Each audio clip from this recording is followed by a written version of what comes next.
Thorough Line Productions.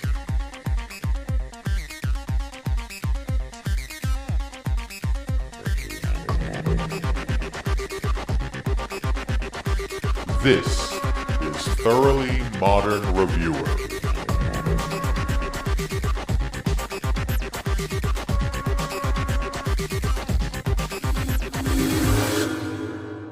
Hello, and welcome to the Thoroughly Modern Reviewer podcast. I'm your host, Michael, and today we're joined by Maggie Masucci. How are you doing, Maggie? I'm doing well. I'm very honored to be your first guest. So we are here today to talk about one of our favorite shows, Doctor Who. Yes. You watched it last night. I watched it yesterday. Uh-huh. What did you think of Revolution of the Daleks? I thought it was a solid episode. It was a solid episode of Doctor Who. I don't know that I would have had that for the New Year's special. I don't think there was anything New Year's about it. A little bit anticlimactic, but solid work from everyone involved. I have similar feelings, but I feel like I may have liked it overall a little bit more than you did, based on what you just described. I don't care that it wasn't particularly festive, because the last one wasn't either.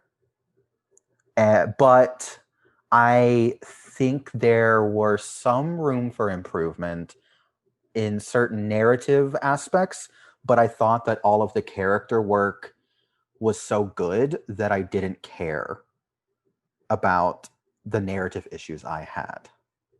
Oh yeah, no, the character work that they did was really good, and particularly with Chris North's character. Jack Robertson, yeah. Yes, I was not a fan of his in the Spider episode, and I found that I actually enjoyed watching him a lot more in this episode. It's amazing what happens when you give somebody something to do other than being a thinly veiled Trump caricature. I mean, he was still a thinly veiled Trump character. Yeah, but they gave him something to do, which makes him more enjoyable because he's actually doing something. Also, I think it might be helped by the fact that, do you remember that Netflix Christmas movie that I was telling you about? Which one? The really distressing one. I'm gonna be real, no.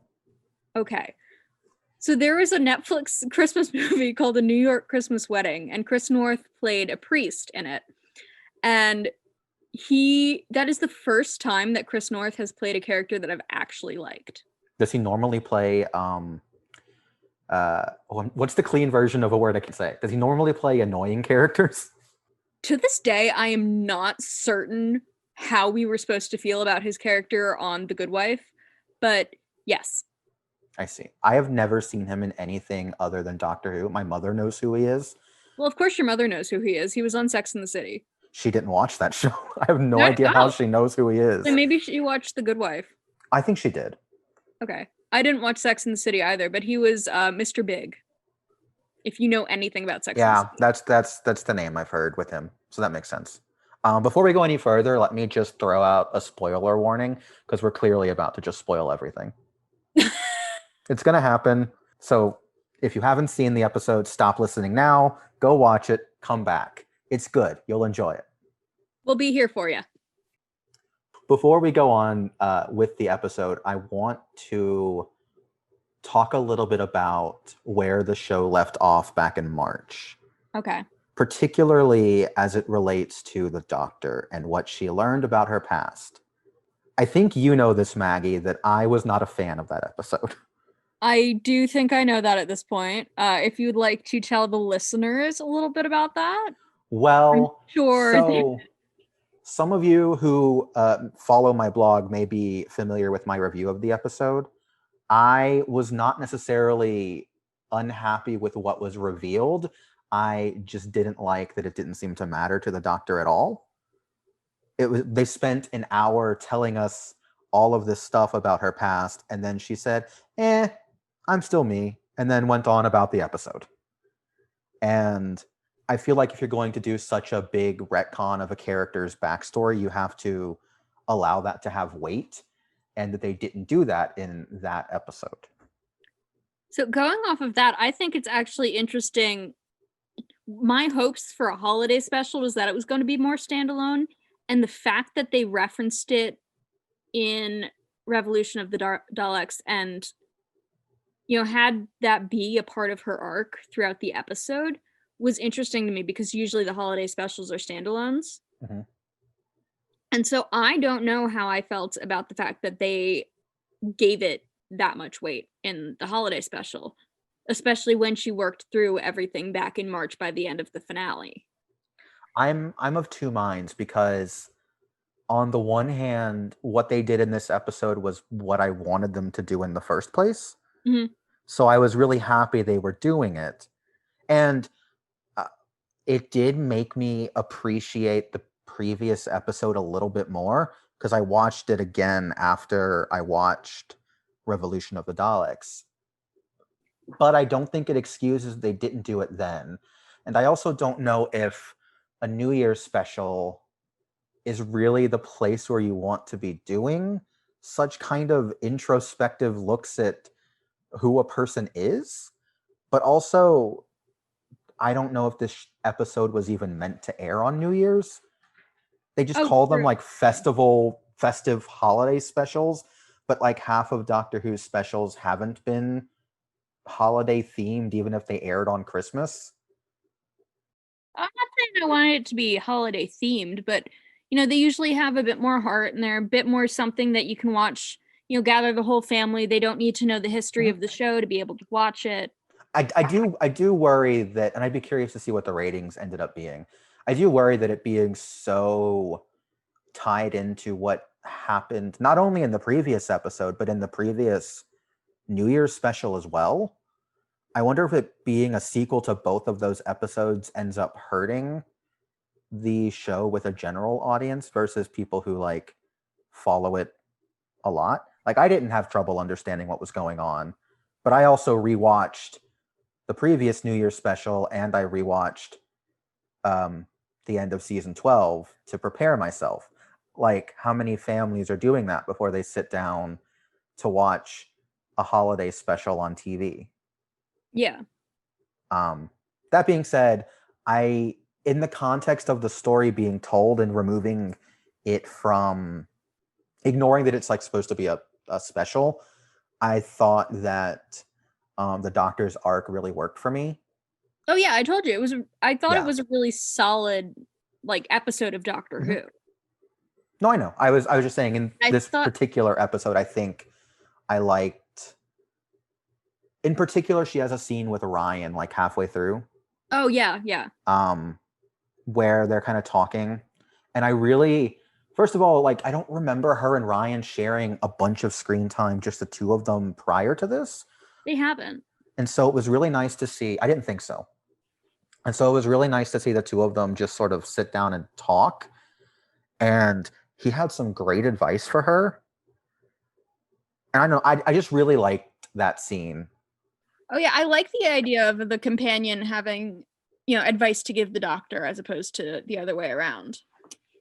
Especially since Ryan has been through so much and learned so much at such a young age.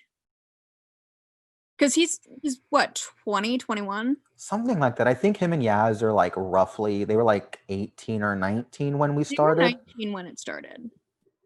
And I think the idea is it's been, what, they were on Earth for like 10 months after last season. Because they say that a couple times where it's been like 10 months. So I guess, let's give them a year before that they were traveling. So yeah, like 2 years. So that makes sense. Speaking of Ryan, what did you think about what they did with him? With his exit arc?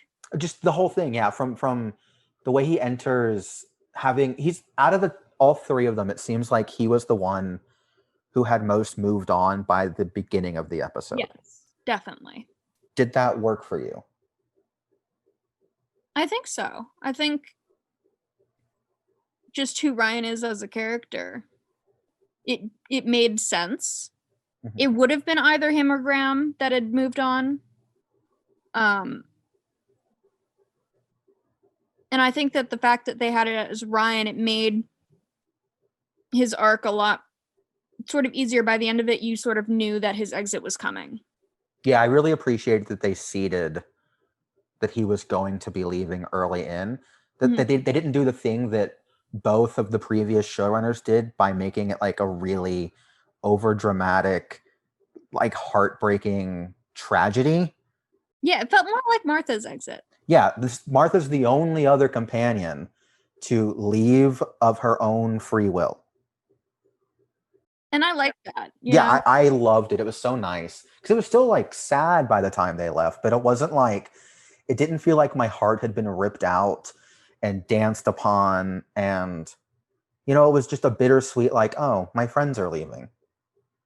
And that's sad. But they're also happy. I will say that they probably should have done a little bit more with Graham and Ryan to sort of give the audience a bit more, like, this is why Graham is choosing to stay with Ryan, even though Ryan is a grown man and doesn't need his grandfather. I think in general, especially in this episode, Graham got the short end of the stick. Absolutely. Which is funny because normally I complain that Yaz got the short end of the stick almost every other episode. And that's not the case here. No, Yaz had a lot to do. Yeah. We'll touch on that. Okay. Quite a bit. I have thoughts. Oh, me too.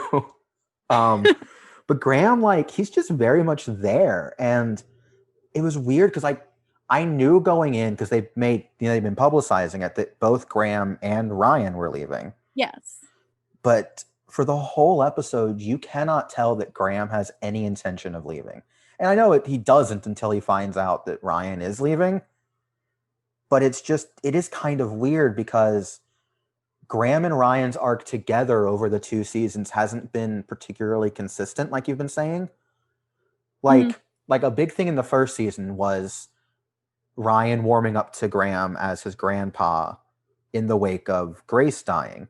Yes. But then they kind of resolved that and then did nothing further with it at all in the last season, to the point where it almost regressed at times. Yeah. And so I think it just makes it a confusing thing to understand what their relationship actually is. And also, I swear in one of the earlier episodes, they weren't living together. No, they weren't, because Ryan had his own apartment. Yeah, in the dream Graham episode. Well, I think with this episode, they've moved into that house, the TARDIS house. Oh, so they mentioned that only Yaz was living in the TARDIS house. I think the house they were in was Graham's house when the Doctor and Jack arrive. I think that's supposed to be Graham and Grace's house. Oh. Well, it does make sense that with Ryan having traveled so much, he would have, lost his lease. Maybe. And had to move back in with his grandfather. That's kind of funny, actually.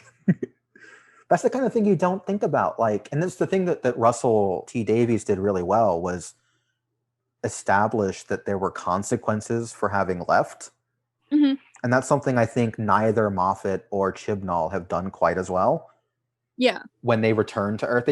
Chibnall's touched on it a little bit with the episode with Yaz's family in the first season of theirs. And then a little bit in the Dream episode last season. But I do like the idea. Ryan's roommate? Yeah, that's the one with Ryan's roommate, I believe. So I think I always like seeing that there are consequences for them back home, because I think it just adds to the drama of, if traveling with the Doctor messes up their life back home, when does it become too much? Yeah. And I think they were playing with that a little bit with Ryan, where he decided that what he had on Earth was more important to him. Yeah, which is interesting considering, they have him and Graham sort of set up to go off on their own adventures in Earth, as opposed to Ryan sitting down and settling in Sheffield or wherever. But I kind of think that's a nice kind of balancing act, because it keeps them I on like Earth. I know it's not going to happen because Tosin Cole got hired for some AMC show, and Bradley Walsh is constantly busy with The Chase. But it kind of leaves the door open for a spin-off show. Absolutely. Like the two of them and Jack and Gwen. Because Jack is visiting Gwen at the end of the episode. So the 4 of them doing a Torchwood revival? Okay, the Jack and Gwen thing just sounded like hey, we're setting up the Mhm. strings in case somehow we can revive Torchwood. I'd heard a rumor that may have been like an ADR. That whole like last conversation between the Doctor and Jack over the phone may have been an ADR thing, and that Jack was supposed to be a companion in season 13, but because of the pandemic, John Barrowman's in America, Mhm. and so that they had to quickly write it out. I don't know how true that is. It's sort of speculation I've been seeing. I mean, I wouldn't rule that out. That sounds Yeah. very probable. But also, I don't want him as a full companion. No, he's the kind of character that it's really fun to have him pop up every so often. Like, I mean, I know in the first season he was solidly with them for a good portion, but like he's the sort of character that's so different from everybody else that he brings this breath of fresh air, and if you keep breathing that same air, it's going to end up becoming a bit stale. It's how I felt about River Song as well, which I think is why, like in season 6, when she shows up a lot, it gets sort of overwhelming. But then when you pare her back and use her sparingly, it's a similar effect. Which is why it was so great when she was in the Christmas episode with 12. You mean my second favorite Christmas episode? The only better one is A Christmas Carol. Fight me. I will not. Yeah, because I'm right. I also really like the one with the house. I don't remember the name of it. It's one of 11's, and he's in the house watching over the 2 children. Oh, I hate that one. Really? I just think it's boring.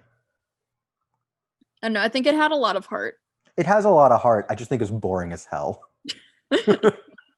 The Titanic episode was fun too. Yeah. I mean, I honestly, I don't think there's a lot of bad Christmas specials. Like, I know I don't like the Lion, no, not the Lion, the Witch, and the Wardrobe. That's just the thing it's got the title from. The Doctor, the Widow, and the Wardrobe, I think is what that one's called. I don't think there's really a bad one because they're all fun. I think it's interesting the choice to shift from Christmas to New Year's. Yeah, I don't know how I feel about it. I miss Doctor Who on Christmas. I mean, I understand there's probably only so much you can do with a Christmas special. Yeah. But also, these aren't New Year's specials anyway. So if you're already not going to do a themed special, why not keep it on Christmas? Yeah. Then again, maybe nobody wants to be extra sad on Christmas. Nobody wants Yaz really upset and having PTSD with the Doctor being gone for 10 months on Christmas. Which is basically what she does in this episode. Or That's not true. That's how she begins the episode. She's the one who's clearly suffered the most. Absolutely. Which I think is really interesting considering they set up her having some mental illness. Was it depression, or did they say earlier in the season? They said, she had depression. At some point she ran away from home and they were worried that she was going to harm herself. Yeah. And I think it's interesting the choice to sort of put that back in. You know, it felt like it was going to be a one and done situation. Like, oh, this is part of her backstory. Mm-hmm. And so that was actually a really good choice, in my opinion. I agree. I have that because, depression isn't something that goes away. It's not a one and done situation. Yeah. I saw an interview, Mandip Gill, the actress who plays Yaz, for everyone listening. She did an interview with someone. They've all been doing interviews with various outlets over the past month or so. And apparently Yaz's mental health is going to continue being a topic of discussion going forward. Which I think is kind of apparent by what they do with her in this episode. They give her, I don't like comparing companions, but they give her a sort of similar codependency to the Doctor that Clara had with 12. That's interesting because I was going to say it's sort of similar to Rose's dependency on 10. Because you remember how much she worked to get back and with the whole Donna Noble, Bad Wolf, turn left situation? Yeah. I didn't even think, it's been so long since I watched that era. Yeah, no, you're right. Turn Left is still my favorite episode of Doctor Who ever. It's a great one. Everybody's like Midnight or Blink. No, Turn Left is the best of that season. Absolutely. Fight me. Fight me, internet. I'm not going to fight you. I was the one who brought up this You're not point. the internet. I'm talking to the internet. But I think also going off of Rose, one of my talking points that I wrote down that I wanted to tell you about was when Jack was mentioning Rose, he referred to her as being trapped on in an alternate universe, which I thought was an interesting word choice, considering that she very much made the choice to go live with Tentu on, in the other universe. Yeah, I don't know. I was just wondering if you thought it was that sort of word choice and the way that that's, Jack mentions you don't get the choice to stay or leave with the Doctor. I was wondering if you thought that that was sort of laying in some foreshadowing for whenever Yaz ends up exiting the series. I think that's certainly a possibility. I'm going to be real. So I've seen the episode twice. I didn't even catch the line the first time. Like, I saw it on Twitter and I went, oh, that happened? So then when I rewatched it, I caught it. I think there's a lot that Jack says to Yaz. I loved that scene, by the way.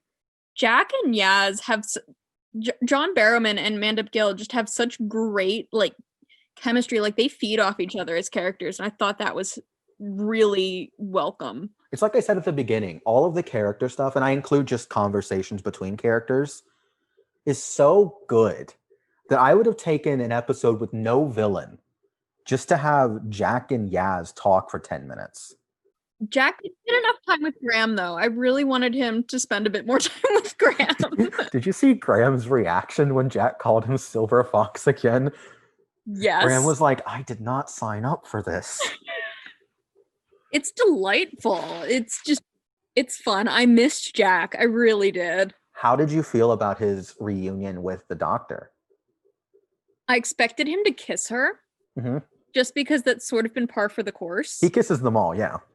Yeah, in that very specific way that he did back when he died that one time in season 1.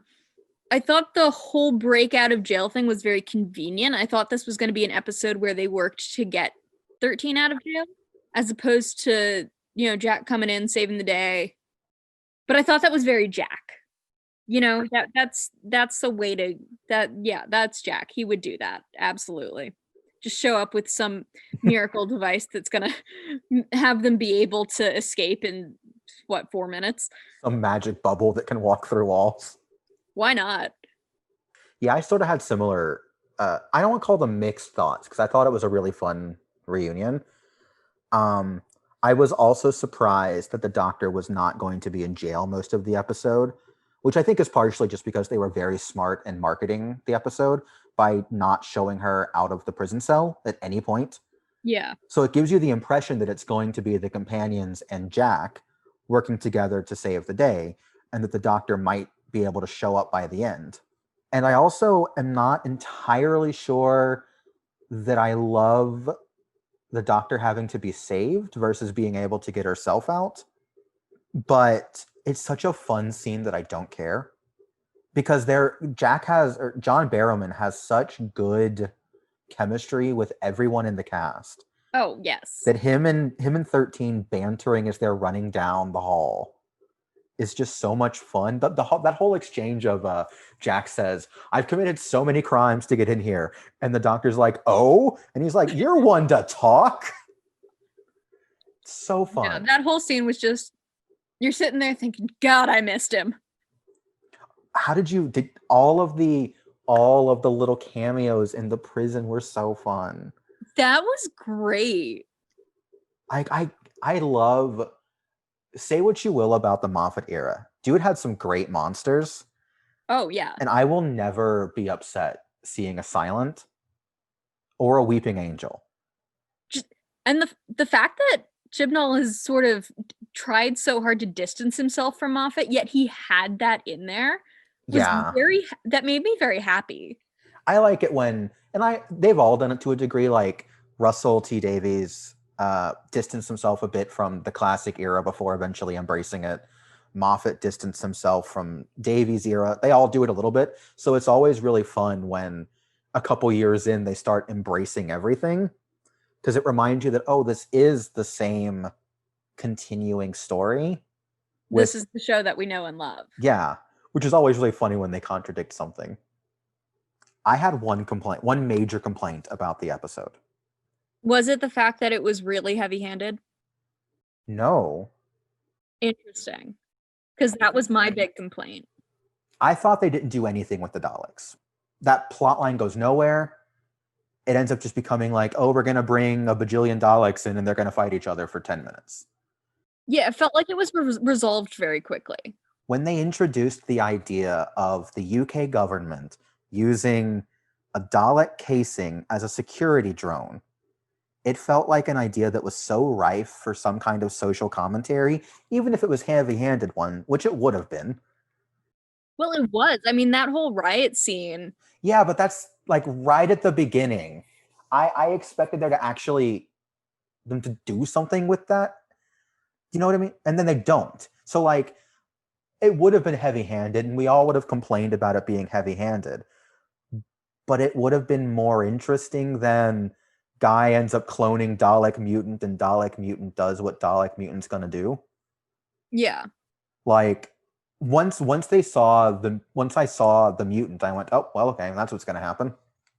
So do you think that using the Dalek casing and going about that as the way that they brought the Daleks back, do you think that given everything that has gone on this year that was in poor taste considering they didn't expand on it? Well, so the thing that I think has to be remembered is that this was filmed in October 2019. Oh yeah. So it was before everything that happened this year happened. So I am always hesitant to assign like bad taste to something that was made before it would have been in bad taste to make it. Oh yeah, that's why I wasn't upset when they made the Harry Potter reference. And yeah, I had the same thing. I was like, oh, you can tell this was written like 2 years ago. Oh yeah. So like I think if it had been filmed in like August, it absolutely would have been in bad taste for them not to make any comment. Keeping in mind when it was filmed, I don't know that it's in bad taste so much as it is just throwing away a good idea. Also, it's British. Their politics are slightly different. Yeah, but they also have problems with police brutality and racism over there. Oh yeah, but I don't think they had riots to the extent that America did this No, summer. I don't think so either, which is also why it's less that I am upset about it in the context of what America's been facing, that I'm just upset about it that it was a good idea that they just threw away. I know, they could have gone very like 1984 with it too. Yeah. If they wanted to take it in that direction. Yeah, and I wonder if they had like another 20 minutes if they could have, because they spend so much time, and this is not a complaint, because as I've said repeatedly, the character stuff is the best part. Oh yeah. But so much of the episode is spent on the character stuff that there's not a whole lot of time left to do a plot. And so I wonder if it had been like a 90-minute movie length, if they could have done a little bit more, or if they'd maybe they didn't have Chris Noth come back or something. You know what I mean? It was just the Prime Minister and the Daleks. If maybe there would have been a little bit more time too, but I also don't want to sacrifice him. I miss Harriet Jones. Can I just say that? Don't we all?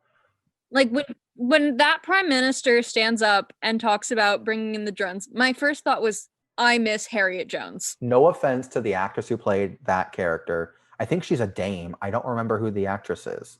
But I remember it in the publicity stuff that it was Dame someone. Oh, wow. But so no offense to that actress. But God, wouldn't it have been so fun to see Harriet Jones do that? Yes. It would have been scenery chewing in the best way. And then she would have immediately done like a heel face turn and turned around and worked with the team. Yeah. Like she would have ended up in Chris North's role helping the team, except she wouldn't have done the betraying bit. Although that being said, I love him being such a bold-faced, two-faced jerk. Oh yeah, how much fun do you think he had being able to say, take me to your leader? You can tell that man had the best time making this episode. Absolutely. That's why I liked him so much better in this episode than the other one, because there was an element of fun to it as opposed to him just being like a vile person.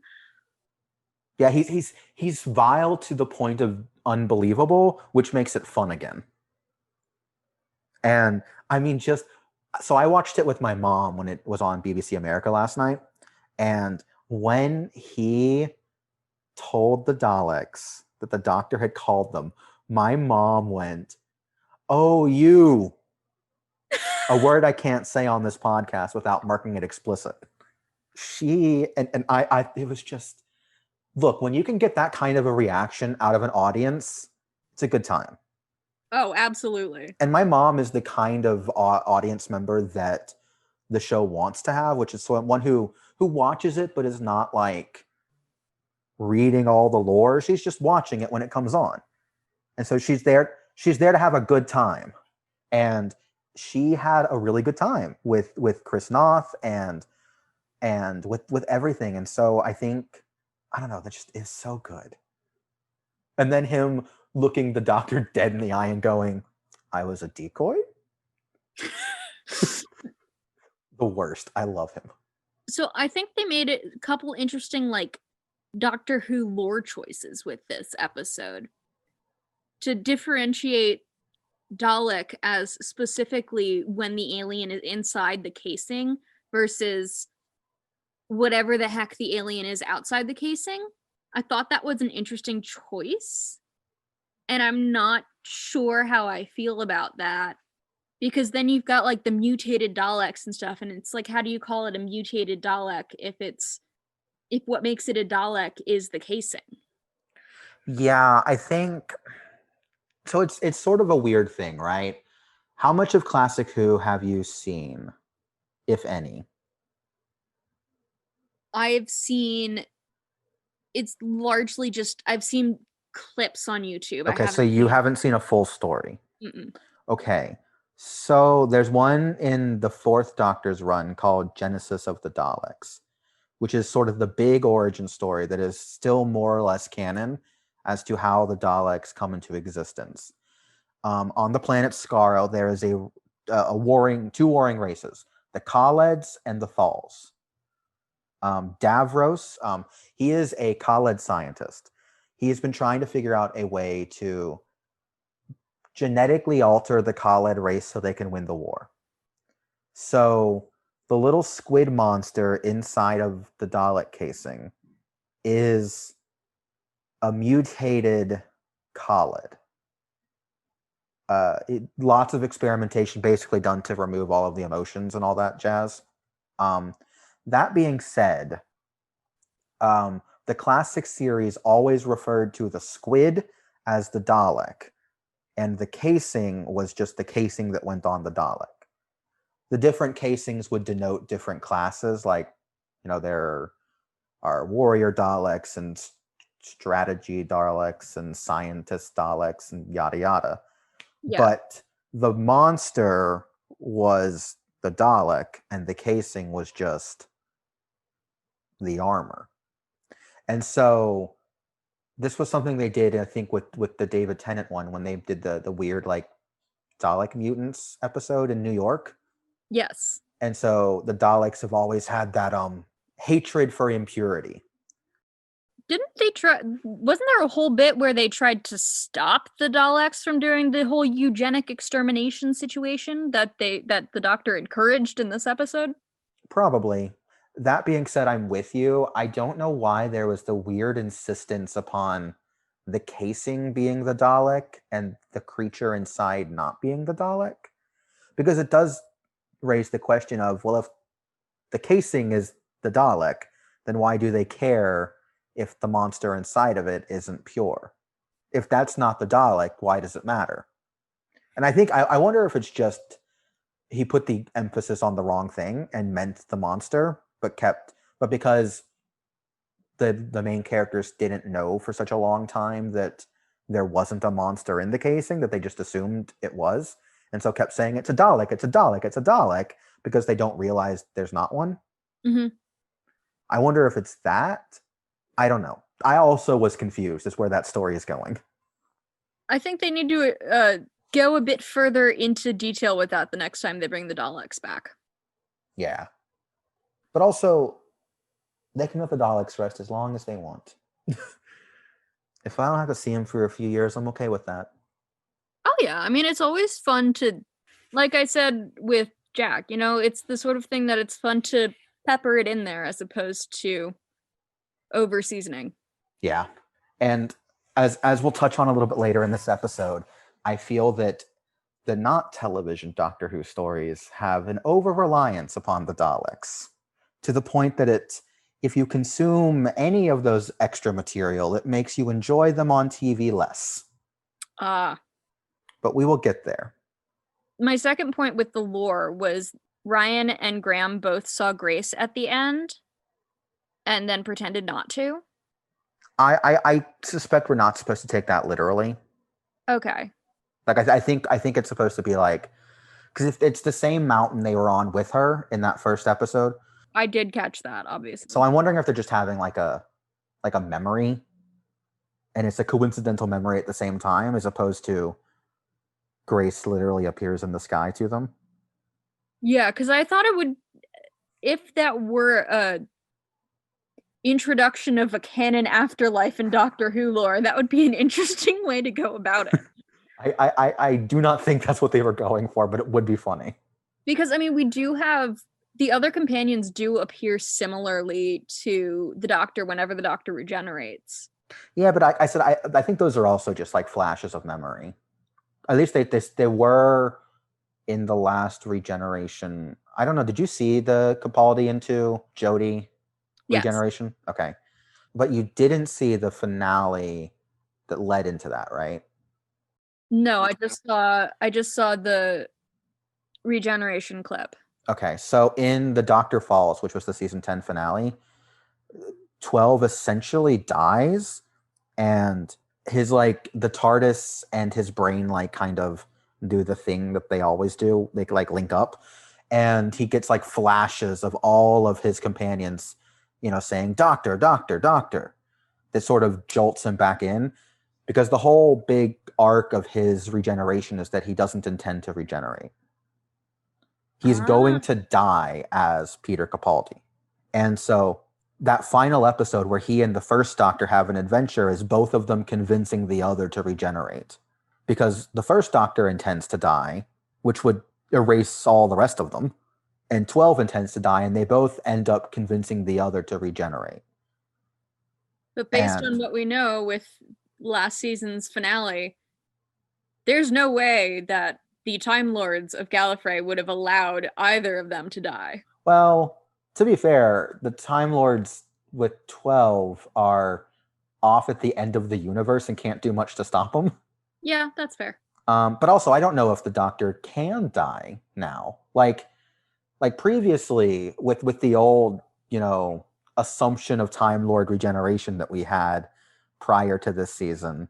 Yeah, why would they have needed to give Matt Smith the extra regenerations? If I had to figure out an explanation, it's because the Doctor doesn't know that. Well, I wonder if nobody knows, because there's that whole thing like all the records in the Matrix were sealed, so the people in power probably don't know the Doctor can regenerate endlessly. The Doctor certainly didn't, because their memory had been wiped. Well, somebody's got to know somewhere, because someone leaked something so that the Master had a thread to follow. Or the Master just went snooping in the Matrix and found something that led him somewhere, that led him to the information, which is perfectly in character for that particular character. Yeah.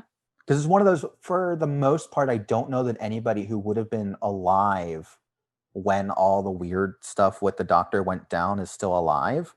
Rassilon's dead. Well, actually, no, he's not. He's just banished again. So yeah, I guess that would just be simply that because most of the people who are involved don't know the truth, they have to assume she's got a normal, regeneration span. If we're trying to find an in-universe explanation and not well, Stephen Moffat didn't know that they were going to change her past. So how could he have possibly written that in 7 years earlier? Yeah, it's just one of those things where when you do that, it opens so many doors, and you have to be ready to explain that, or you just have to be ready to deal with it. And I don't know that episode was. And I'm hoping the next season is. Yeah, that's the thing about Doctor Who is that it keeps each season feels like a rebirth, you know? Mm-hmm. You keep having chances to change what you did last season and make it better, make it improvements, which is why, you know, a lot of people left after the first few seasons of Capaldi, and I'm like, just wait until Clara's last season. It's the best. And that's why I keep telling you to go back and watch Bill, because it's so good. Speaking of companions, have we Mhm. talked about John Bishop yet? No, I was going to get there. So there are a couple of things about the future that I'm really excited about. We touched upon one of them, which is that this episode seemed to lay a lot of groundwork for both the Doctor and Yaz to have both separate and connected arcs. Yeah. You know, with the Doctor having to, and I desperately hope that the show follows Ryan's advice and she goes and finds out what her past is so they can confront it. Because if they confront it, I think they can do something interesting with it. Absolutely. And I think they I think if they have to. it's just gonna leave A bad taste. yeah. Yeah. And I mean they can move on from it and forget it ever happened, but they shouldn't. I think they should learn honestly from Moffat's mistakes, which is that when he brought Gallifrey back, everybody expected a big arc where the Doctor was going to find the planet. And that arc was never delivered. He just sort of stumbles upon it after being locked in a prison for 4 billion years. And I think you learn, and also let's not talk about them destroying Gallifrey again. So tired. I'm tired, Maggie. Yeah. That poor planet. But I hope they learn from that lesson and actually, you know, explore this as an arc. It doesn't have to be every episode, but at some point, preferably this season, At some point they gotta follow through. They should return to it. I want to see the Joe Martin Doctor come back. I want to know what the heck's going on. That was the fugitive Doctor. That was the actress who played her. I want to see them follow up on Yaz and her codependency. And then I'm really excited to see John Bishop as the new companion. Although I'm a little concerned because he's only a few years younger than Bradley Walsh. Is he just going to be filling a Graham role again? I don't know. I know when he turned around and they like had that introducing thing, my entire first reaction was this guy looks like Hugh Grant, which if they take it as an angle to, you know, he had that sort of, not that he looked like Hugh Grant, but he had a sort of air about him that reminded me a lot of different characters that Hugh Grant has played. Also, he kind of looked like Hugh Grant.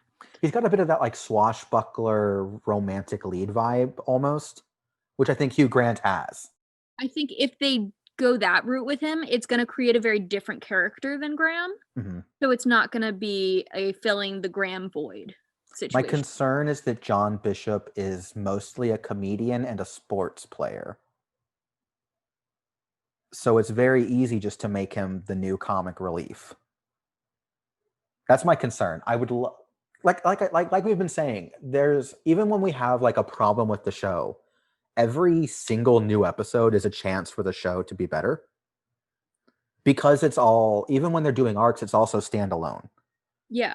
Everything is a new story constantly. So like, sure, I'm a little skeptical about John Bishop, not because he's John Bishop, but because I'm worried they're going to retread an old character.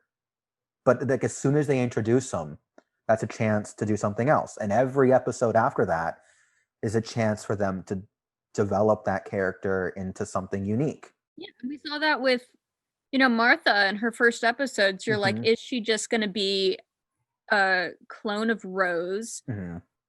Except she is a medical student instead of a retail worker. Yeah. Is Clara just going to be a clone of Amy? Which honestly she was for a little bit. For sure. But then until she wasn't. And then she wasn't. And then she had a whole thing. And then she had her whole life on Earth. And, you know, her whole traveling with you is just my hobby. This is my life bit. Yeah. But yeah, so I am intrigued by John Bishop. If nothing else, he'll be fun. I think it'll be interesting to see how he like comes into the fold as, you know, usually when they reset the companion structure, they just fully reset it. Yeah, that's true. They don't usually bring in, at least in the modern series, they don't usually keep some and then bring in new. Yeah, so it'll be interesting to see how that plays out, how he fits in with. I'm more curious about how he's going to fit in with Yaz than how he's going to fit in with the Doctor. Actually. I'm really curious as to how Yaz is going to react to him. Because, it's a new companion. The Doctor's going to have to be giving the new companion a lot of attention. Oh, yeah. And we already know that Yaz has these codependency issues. How is Yaz going to react? Like, will there be an animosity between Yaz and Dan? Dan is the character's name. I do think that they're going to be having some jealousy issues with Yaz and Dan. I love me some drama. Let's go. Although a part of me is a little sad that it's not just going to be the Doctor and Yaz. I would have loved the two of them just traveling around. My big worry, if it were just the Doctor and Yaz, though, is would it become... Yeah, I keep going back to Rose and 10 because that was like the big romantic arc there was Rose and 10. And the idea of having another, just because we know that Yaz is absolutely infatuated with the Doctor at this point. That's pretty given, whether or not it's platonically or romantically, read it how you will. Yeah. But I just think that we've seen that story before. That's fair. I just want Yaz to have plenty to do. But I think 2 is a good number because they've done 2 before. There was, Amy and Rory, there was Jack and Rose, there was Bill and Nardole, and 2 companions plus the Doctor seems to be a good balance where nobody's really feeling like they don't have a purpose in the episode. Yeah, and it doesn't feel like you have to constantly explore one character and their whole arc. You can take a break so it doesn't feel as like intense. Yeah. And you can switch to a new character. Like you can have an episode that's about Amy and her feelings, then have an episode about Rory and his feelings. Yeah. I also, what I want them to do, and I don't know if they will because, the COVID stuff is making them have even less episodes. I really miss the Doctor and or Companion Light episodes. Oh, yeah, definitely. Absolutely. That's what I thought that some of the New Year's stuff was going to be. I thought it was going to be the companions learning to companion without the Doctor. Mm-hmm. And Jack may be helping them since he's had that experience. Yeah. Yeah. I mean, a part of me is disappointed we didn't get that because it would have been really good. But I also like what we got. Oh, yeah, no, definitely. But I miss both the Companion Light episodes and the Doctor Light ones because I would love to see Jodie Whittaker on her own having to... Some of Matt Smith's best episodes were the ones where he didn't have Amy and Rory and he had to like make do with James Corden. Those are good episodes. Fight me. They're fantastic episodes. My best friend's mother's cat is named Stormageddon, Dark Lord of All. I love that. They're so fun. I just really hope that they, maybe not this season, maybe after the pandemic, but at some point they return to Companion and or Doctor Light episodes again. And it would be very interesting if they do that with Dan and Yaz. Yeah. Yeah, especially since our speculation is having them not necessarily get along. Yeah. Yeah. I mean, I don't think they're not going to get along just because, Yaz is a very nice person. Well, you know what I mean. That there will be some tension. And I think that tension could be deftly explored in the absence of the Doctor. Absolutely. But I just don't know if they'll have the narrative real estate to spare with a 7 or 8 episode season. Oh, yeah. Because I'm not sure if their plan is to do 7 and a special or 8 and no special. And they're trying to do it in the same amount of time it would take them to film 11 episodes, which is how they film the 10 plus a special. The special gets filmed currently at the end of that season's filming. Yeah, but going back to the whole riot thing, the fact that Chibnall wrote that is really prescient. Yeah, because I remember seeing it and just thinking about the protests that I went to this summer. So like that's the world that we're living in, and that's really interesting that it was predicted in October of 2019. I bet that's the stuff he kept mentioning in interviews, that as they were watching the episode in edit over the past 10 months or so, that different parts of it kept standing out to him because of what was going on. And he kept clarifying, there was no pandemic in the episode or anything. So it must have been that kept standing out to him. But I don't know. Like we said earlier, I still wish it had gone somewhere. Yeah. Do we think that this is the last we're going to see of Jack Robinson? I don't want to say no, because I would have said no last time and I would have been wrong. I kind of like the idea of him just occasionally reappearing, doing something smarmy. So he's like the anti-Harriet Jones. Yeah. Ooh, he just shows up. They have this whole gearing up for another run at the presidency. I'm going to go on the record. I would like him to come back. I'd like them to do one more thing with him. I wouldn't have said that last season. I wouldn't have either. I would have said keep him away forever. I am so game for him to come back. Yeah. And also putting my wishes out into the ether for people I'd like to see back. I know you know this because I've told you this a million times. Uh-huh. Please, BBC, bring River back. Please. Or just mention her. Just let us know she's doing all right. Well, I mean, she is dead. Her consciousness is in a computer universe. Look, I'm just saying I am pissed that Moffat never undid that. He undoes everything else. Everything else he undoes. Why not that? Chibnall, you can retcon the Doctor's past. Can you please retcon River back into existence? Love, Michael. Yes, please. That's all I ask. But again, you don't have to bring her back as like a full companion or anything. Just throw her in an episode here. Bring her back in the next festive special. She did great in the festive special that she was in last time. All I want is I want the Doctor to meet her wife again, and I want Yaz to meet the Doctor's wife. Because I feel like Yaz is going to have an opinion. Yaz is absolutely going to have an opinion about that. And I think it would be very funny. I also think that River would adore Yaz. Oh, yes. Yes. And that it would eventually turn into River and Yaz just endlessly dunking on 13. And it would be so funny. Ooh, not to go back to Rose and 10, but we're going back to Rose and 10, but when Rose and 10 met Sarah Jane Smith. Yeah, very similar. Returning companion just dunking on the Doctor with the current one. But it's such a fun, it's a thing they do, but it's so fun that do it again. Yes. Like tropes are tropes for a reason sometimes. Speaking of tropes and cliches, let's go back to Shakespearean times. Can you just imagine for a second them running into Shakespeare again? Eugene going, "Oh, I know him. I've met him." And while they're there, he's like, "Let me introduce you to my wife, Anne Hathaway." And they turn around and it's River. I mean, I know they already did that with Cleopatra, but they could do it again. Yeah. Did they do it? Oh, that's right. They did do it with, well, except she wasn't really Cleopatra. No, Cleopatra still existed elsewhere in the world. I would like the idea that Anne Hathaway is actually just River Song. Yes. And that William Shakespeare is just one of her husbands. Absolutely. That she would do that. Okay, let's wrap this up. Final thoughts on the episode. Decent, and I missed Doctor Who. I missed Jack. The episode was good. It was fun. It didn't try to be more than it was. So, overall, solid work.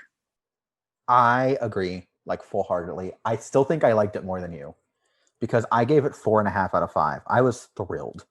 Maybe. Okay, see, I would have given it like 4 out of 5, probably. I gave the last one a 4 out of 5, and I thought this one was better than that one simply because I liked so much of the character stuff. I think the last one was a better Dalek story, and this one was a better character-driven story.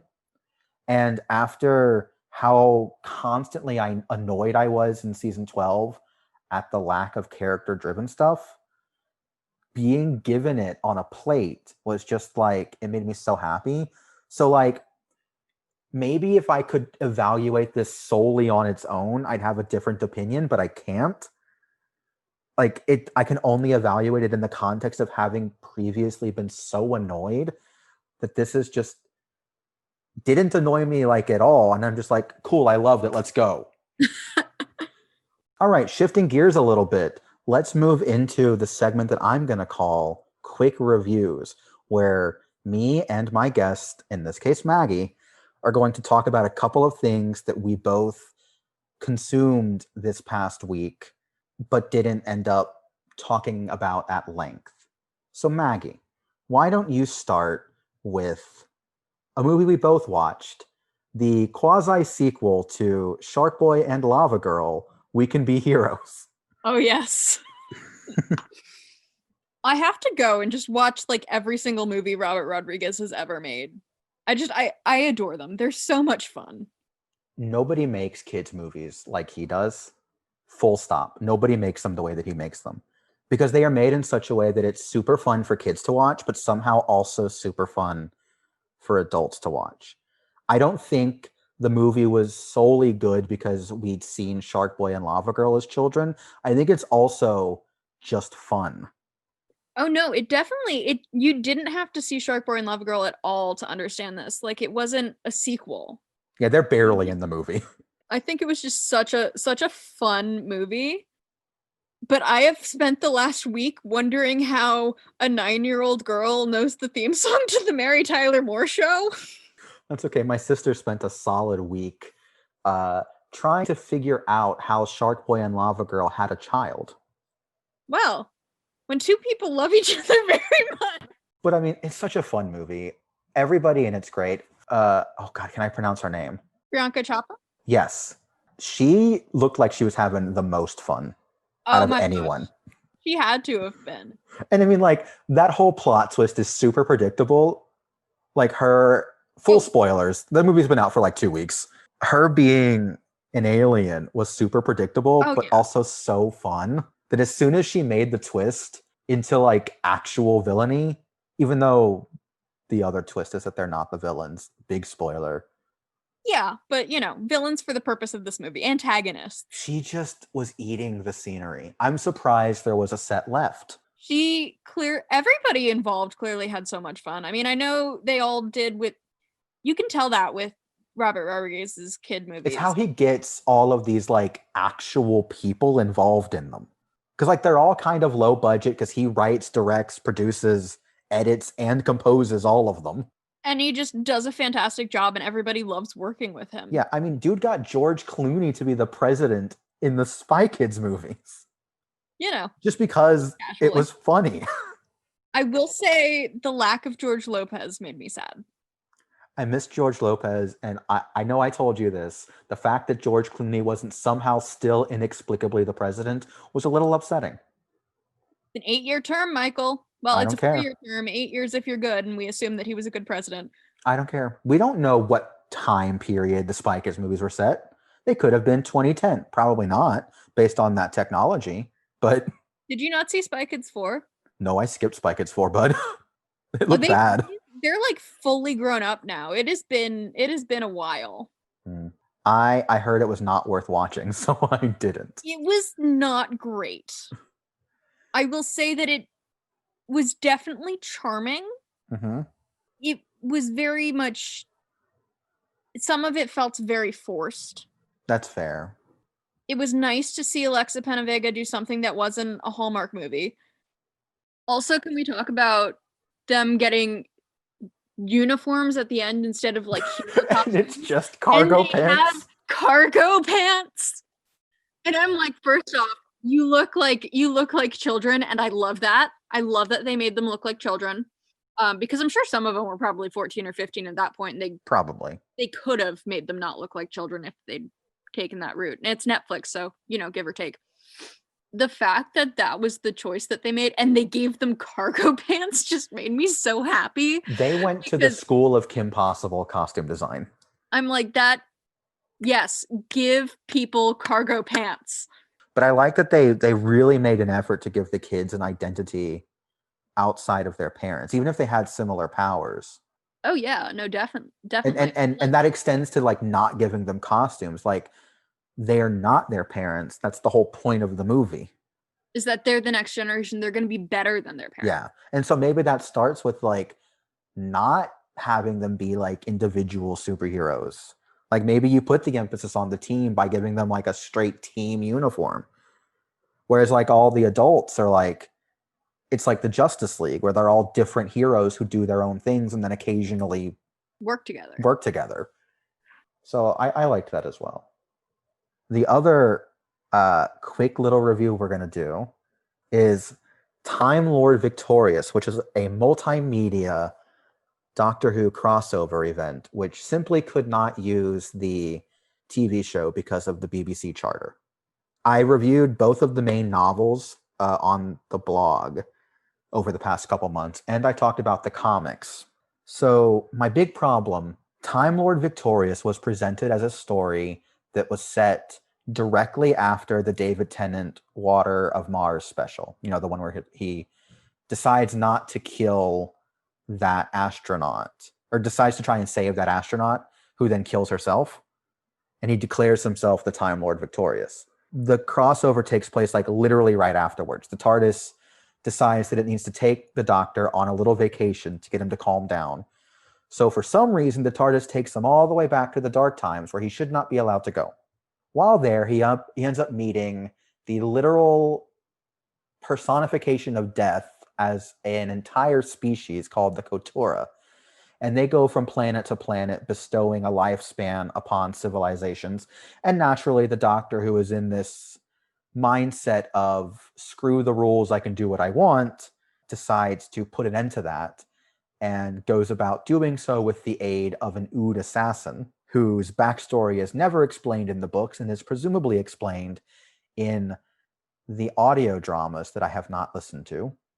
And long story short, he ends up committing genocide upon an entire species and is then confronted by the 8th and 9th Doctors. And that's where the first book ends. So you think that the second book is going to be like the big culmination of that. And there's going to be a lot of fallout. And they're going to have to find a way to save the species. And then guess what happens, Maggie? What happens? It just becomes the 3 Doctors fighting the Daleks. And that's it. That's the whole thing. Because the 8th Doctor brought the Daleks back in time for some reason. He needed an army, I guess. And the 9th Doctor brought literal vampires. Just, it all falls apart. And the Daleks want to destroy Gallifrey because they always want to destroy Gallifrey. And they want to like do some weird mutations because they always want to do some weird mutations. And it's just a waste of a good idea. Thing considering they're so obsessed with purity. Yeah, well, in particular, there's one in this a Dalek that's unique to this crossover called the Dalek Strategist, and he's often at odds with the rest of them. The Dalek Strategist is a little bit more open to bending the rules than most Daleks, but it's just one of those things where the combined word count of the 2 books is like 65,000 words or so, which for comparison's sake is about 10,000 words less than the first Harry Potter book. So cramming all of that story into a book that's shorter than Harry Potter and the Sorcerer's Stone is kind of a bad idea because it means absolutely nothing is explored with any depth. It's sort of like reading a Wikipedia summary of a longer book where it just tells you what happens, but you don't really get any like quiet moments to reflect on it. So is each book like 33,000 words or what? The first one's like 31-ish and the second one's 34-ish. They are short books. I read both of them in like 3 hours. Well, each. 6 hours total. I mean, long story short, I think they bit off way more than they could chew with this event. Like, they wanted to be like a Star Wars or a Marvel, but then didn't stick the landing. Like, none of it's objectively bad. They're like the definition of fine. But when you present it as like this monumental big deal and then deliver a product that's fine, it's really disappointing. And I think that's what happened with Time Lord Victorious. So I don't know that I could, with any good faith, actually recommend somebody invest any length of time into it. And that is my thoughts there. Good. So instead, I'll invest my time on reading A Gentleman's Guide to Vice and Virtue, which I have just been recommended. You should do that. I've never heard of it, but hopefully it'll be a better time than this was. And with that, we're going to bring this podcast episode to an end. Maggie, I would really like to thank you for being here. Thank you for being on the first episode. Thank you for having me on the first episode of your podcast. I am very, very excited. Please tell all of the lovely people where they can find you online. All right. So you could find me on Twitter at PeggyLou14 and Instagram at Maggie_Masucci. I can be found on Twitter at ThoroughlyMe or on my website, thoroughlymodernreviewer.com, which is where you can find all of my reviews and any information you might want about this podcast that you've just been listening to. And with that, we're going to bid you adieu. Thank you so much for listening to this episode. We'll be back next week with a new one. So please subscribe to us at any of the locations in which you listen to podcasts. So thank you guys for listening and have a great day. Bye, guys.